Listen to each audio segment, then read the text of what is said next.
স্বাগতম তোমাদের প্রিয় চ্যানেল অধ্যয়ন শুরু করার আগে বইটি খুলে রাখুন আর আমার সাথে পড়তে থাকুন। আমাদের এই ছোট্ট চ্যানেলটি সাবস্ক্রাইব করতে ভুলবেন না। চলুন শুরু করি। Chapter 19, Elections of 1937 and Congress Ministries. Following the withdrawal of the civil disobedience movement, a major debate arose among the nationalists on what course the national movement should take. Though there was an agreement on the basic issue of fighting British imperialism, congressmen disagreed on the methods to be adopted.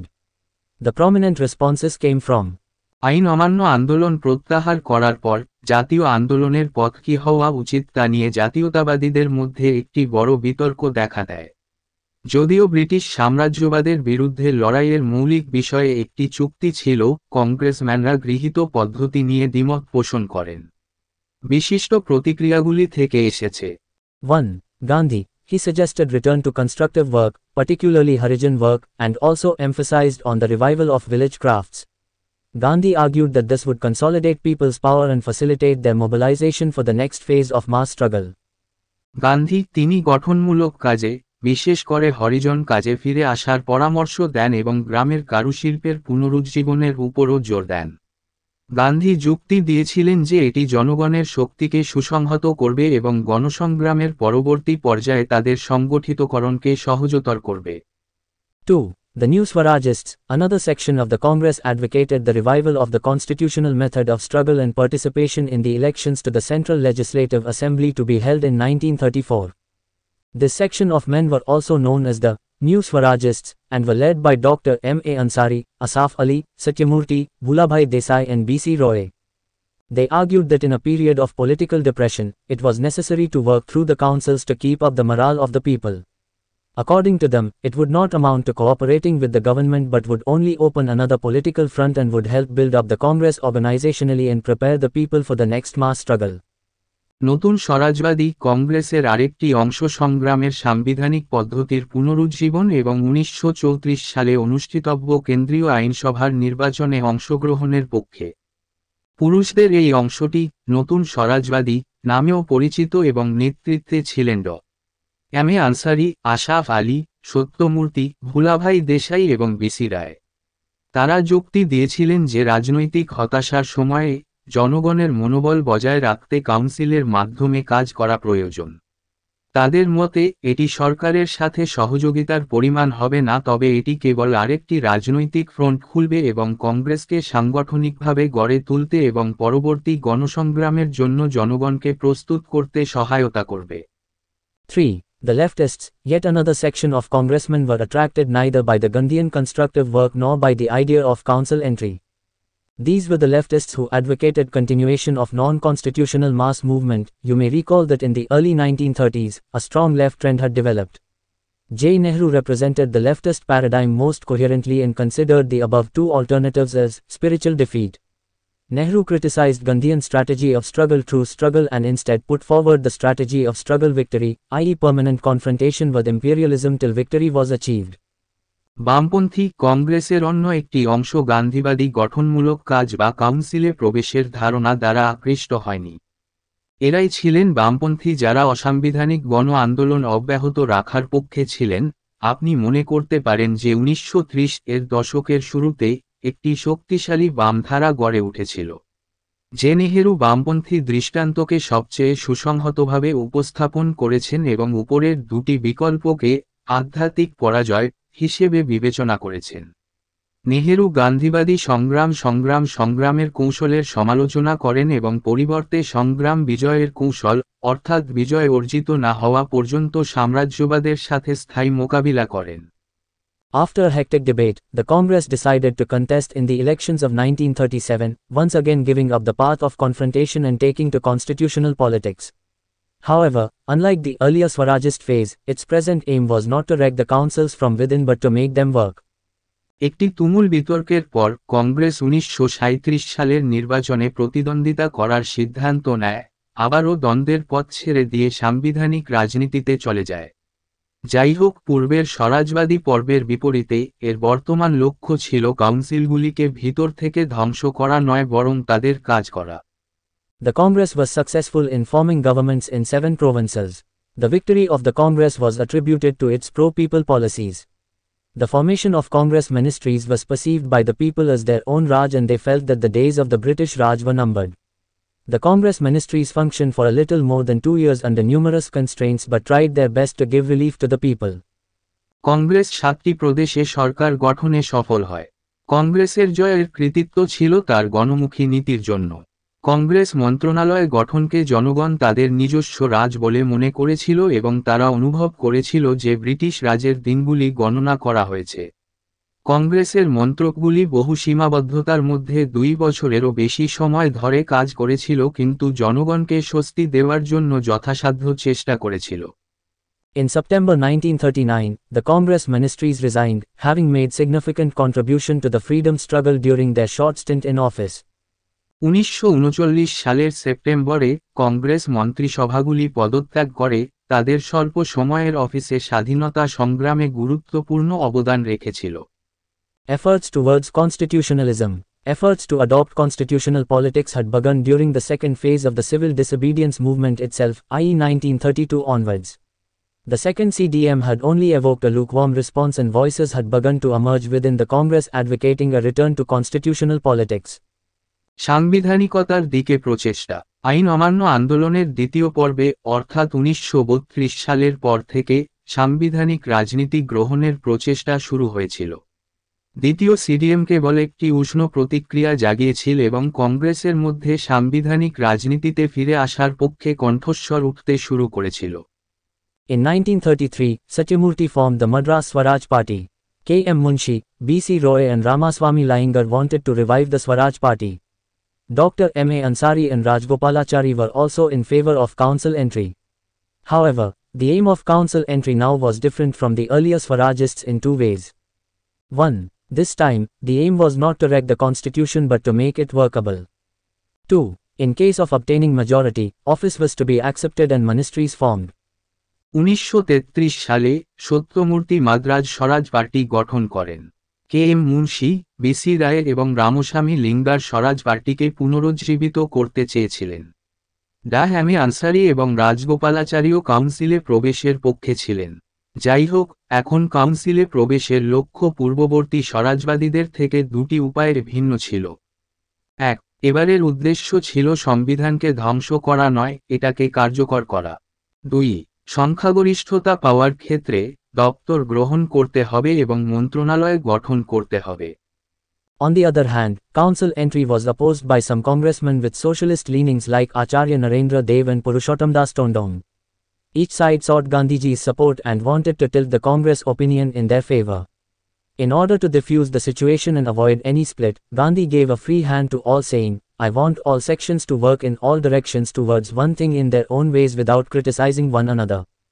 অন্যদিকে আচার্য নরেন্দ্র দেব এবং পুরুষোত্তম দাস টন্ডনের মতো সমাজতান্ত্রিক চোখ নিয়ে কিছু congressman কাউন্সিলে প্রবেশের বিরোধিতা করেছিলেন। প্রতিটি পক্ষই গান্ধীজির সমর্থন চেয়েছিল এবং কংগ্রেসের মতামতকে তাদের পক্ষে কাজ করতে চেয়েছিল। পরিস্থিতিকে ছড়িয়ে দেওয়ার জন্য এবং কোনো বিভক্তি এড়াতে গান্ধী সবাইকে এই বলে একটি মুক্ত হাত দিয়েছিলেন যে, আমি চাই যে সমস্ত বিভাগ একে অপরের সমালোচনা না করে তাদের নিজস্ব উপায়ে একটি জিনিসের দিকে সব দিক দিয়ে কাজ করুক। Congress decides to fight elections.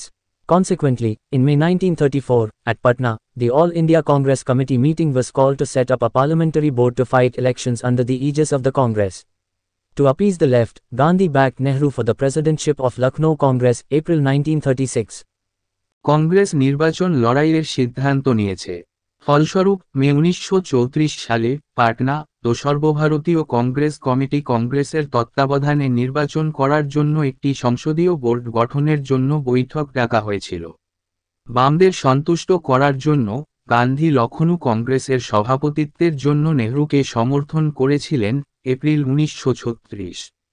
Gandhi's response. At the same time, Gandhi was convinced that he was out of tune with major trends in the Congress. Fundamentally in disagreement with parliamentary politics, Gandhi resigned from the Congress, October 1934, by refusing its 4 Anna membership. However, this in no way weakened his hold over the party and his domination over Congress policy continued. গান্ধীর প্রতিক্রিয়া। একই সময়ে গান্ধী নিশ্চিত ছিলেন যে তিনি কংগ্রেসের প্রধান প্রবণতাগুলির সাথে সুরের বাইরে ছিলেন। মৌলিকভাবে সংসদীয় রাজনীতির সাথে মতবিরোধের কারণে গান্ধী কংগ্রেস থেকে পদত্যাগ করেন। অক্টোবর 1934 তার 4 আনা সদস্যপদ প্রত্যাখ্যান করে। যাই হোক, এটি কোনোভাবেই দলের উপর তার দখলকে দুর্বল করেনি এবং কংগ্রেস নীতির উপর তার আধিপত্য অব্যাহত ছিল। Nehru's response. On the other hand, Nehru wondered why I should walk out of the Congress and leave the field clear for reactionary elements. He along with the socialists decided to remain with the Congress and give priority to the anti-imperialist struggle for which Congress unity was of utmost importance. They considered it better to gradually radicalize the Congress than to get isolated. নেহরুর প্রতিক্রিয়া। অন্যদিকে নেহেরু ভেবেছিলেন, কেন আমি কংগ্রেস থেকে বেরিয়ে যাব এবং প্রতিক্রিয়াশীল উপাদানগুলির জন্য মাঠ ছেড়ে দেব।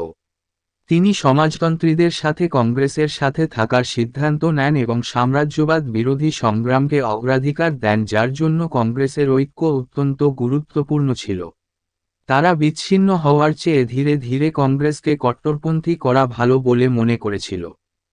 Congress contests elections to local bodies. Thus from 1934 onwards, Congress contested elections to the assembly and local bodies as and when they were held. For instance, when elections were held in Madras Presidency, a Congress Civic Board was formed, May 1935, for selecting party candidates for local elections. The candidates were asked to take a pledge of encouraging Swadeshi, removing corruption and improving medical and educational facilities. In November 1934, the elections to Central Legislative Assembly were held and out of a total of 76 contested seats at the national level, Congress candidates stood for 55 and won 44. When municipality elections were held in October 1935 in Madurai, Congress won 21 of 36 seats. Congress স্থানীয় সংস্থাগুলির নির্বাচনে প্রতিদ্বন্দ্বিতা করে। এইভাবে 1934 সাল থেকে কংগ্রেস বিধানসভা এবং স্থানীয় সংস্থাগুলির নির্বাচনে প্রতিদ্বন্দ্বিতা করেছিল যখন তারা অনুষ্ঠিত হয়েছিল। উদাহরণস্বরূপ, যখন মাদ্রাজ প্রেসিডেন্সিতে নির্বাচন অনুষ্ঠিত হয়, তখন স্থানীয় নির্বাচনের জন্য দলীয় প্রার্থী বাছাই করার জন্য একটি কংগ্রেস সিভিক বোর্ড গঠন করা হয়েছিল, মে 1935। প্রার্থীদের স্বদেশীকে উৎসাহিত করার, দুর্নীতি দূরীকরণ এবং চিকিৎসা ও শিক্ষাগত সুবিধার উন্নতির অঙ্গীকার নিতে বলা হয়েছিল। 1934 সালের নভেম্বরে কেন্দ্রীয় আইনসভার নির্বাচন অনুষ্ঠিত হয় এবং জাতীয় পর্যায়ে প্রতিদ্বন্দ্বিতা করা মোট 76টি আসনের মধ্যে কংগ্রেস প্রার্থীরা 55টিতে দাঁড়িয়েছিল এবং 44টিতে জয়লাভ করে। মাদুরাইতে 1935 সালের অক্টোবরে পৌরসভা নির্বাচন অনুষ্ঠিত হলে কংগ্রেস 21টিতে জয়লাভ করে। These elections proved useful as the Congress gained tremendous experience in terms of organizing and managing elections. The Congress was also able to test its popular base and also test the support of its allies for funds. However, the Congress took a long time to decide in favor of contesting provincial elections, and it was decided that the election participation issue will be settled during the Lucknow session. এই নির্বাচনগুলি কার্যকর প্রমাণিত হয়েছিল কারণ কংগ্রেস নির্বাচন পরিচালনা ও পরিচালনার ক্ষেত্রে অসাধারণ অভিজ্ঞতা অর্জন করেছিল। কংগ্রেস তার জনপ্রিয় ভিত্তি পরীক্ষা করতে এবং তহবিলের জন্য তার মিত্রদের সমর্থনও পরীক্ষা করতে সক্ষম হয়েছিল। যাই হোক, কংগ্রেস প্রাদেশিক নির্বাচনে প্রতিদ্বন্দ্বিতা করার পক্ষে সিদ্ধান্ত নিতে দীর্ঘ সময় নিয়েছে এবং সিদ্ধান্ত নেওয়া হয়েছিল যে লখনউ অধিবেশনের সময় নির্বাচনের অংশগ্রহণের বিষয়টি নিষ্পত্তি করা হবে। Lucknow Congress session, presided by J. Nehru, April 1936. In his presidential speech, Nehru advocated socialism, which he regarded as the only key to the solution of the world's problems and of India's problems. Nehru also took 3 socialists into the Congress Working Committee, namely Jaiprakash Narayan, Acharya Narendra Dev and Achyut Patwardhan. Lucknow Congress অধিবেশন, যে নেহরুর সভাপতিত্বে, April 1936। তার রাষ্ট্রপতির বক্তৃতায় নেহরু সমাজতন্ত্রের পক্ষে ছিলেন, যাকে তিনি বিশ্বের সমস্যা এবং ভারতের সমস্যার সমাধানের একমাত্র চাবিকাঠি বলে মনে করেন। নেহেরু কংগ্রেস ওয়ার্কিং কমিটিতে জয়প্রকাশ নারায়ণ, আচার্য নরেন্দ্র দেব এবং অচ্যুত পাটবর্ধন নামে 3 জন সমাজতন্ত্রীকেও নিয়েছিলেন। Prominent resolutions passed included 1. The people of the states should have the same right of self-determination as those of the rest of India, and that the Congress stands for the same political, civil and democratic liberties for every part of India. But it was also pointed out that the struggle for liberty must be carried out by the people of states themselves. গৃহীত বিশিষ্ট রেজুলেশনগুলির মধ্যে রয়েছে: 1. রাজ্যের জনগণের ভারতের বাকি অংশের মতোই আত্মনিয়ন্ত্রণের অধিকার থাকা উচিত এবং কংগ্রেস ভারতের প্রতিটি অংশের জন্য একই রাজনৈতিক, নাগরিক এবং গণতান্ত্রিক স্বাধীনতার পক্ষে দাঁড়িয়েছে। তবে এটিও নির্দেশ করা হয়েছিল যে স্বাধীনতার সংগ্রাম রাজ্যের জনগণকে নিজেরাই চালাতে হবে। 2. The provincial units of the Congress were asked to conduct agrarian inquiries and assist in the formulation of an all-India agrarian program. 3. The Congress also resolved to contest elections on the basis of a manifesto. 2. কংগ্রেসের প্রাদেশিক ইউনিটগুলিকে কৃষি সংক্রান্ত অনুসন্ধান পরিচালনা করতে এবং একটি সর্বভারতীয় কৃষি কর্মসূচি প্রণয়নে সহায়তা করতে বলা হয়েছিল। 3. কংগ্রেসও একটি ঘোষণাপত্রের ভিত্তিতে নির্বাচনে প্রতিদ্বন্দ্বিতা করার সিদ্ধান্ত নিয়েছে। However, the question of office acceptance was kept pending. In this way, the resolution to contest elections while keeping the question of office acceptance pending was a kind of compromise between those who wanted to contest elections and those who wanted to boycott them. It is worth mentioning here that such differences in opinions were considered internal matters within the Congress. As far as the Congress position vis-a-vis the British was concerned, it always put up a united front. তবে office গ্রহণের প্রশ্ন pending রাখা হয়। এভাবে office গ্রহণের প্রশ্ন ঝুলে রেখে নির্বাচনে প্রতিদ্বন্দ্বিতা করার রেজুলেশন ছিল যারা নির্বাচনে প্রতিদ্বন্দ্বিতা করতে চায় এবং যারা বর্জন করতে চায় তাদের মধ্যে এক ধরনের সমঝোতা। এখানে উল্লেখ করা প্রয়োজন যে মতের পার্থক্য কংগ্রেসের অভ্যন্তরীণ বিষয় হিসেবে বিবেচিত হতো। ব্রিটিশদের বিরুদ্ধে কংগ্রেসের অবস্থান যতদূর পর্যন্ত এটি সর্বদা একটি ঐক্যফ্রন্ট তৈরি করেছিল। এখানেই এই ভিডিওটি শেষ করলাম। পরবর্তী ভিডিওতে আমরা বাকিটা পড়ব।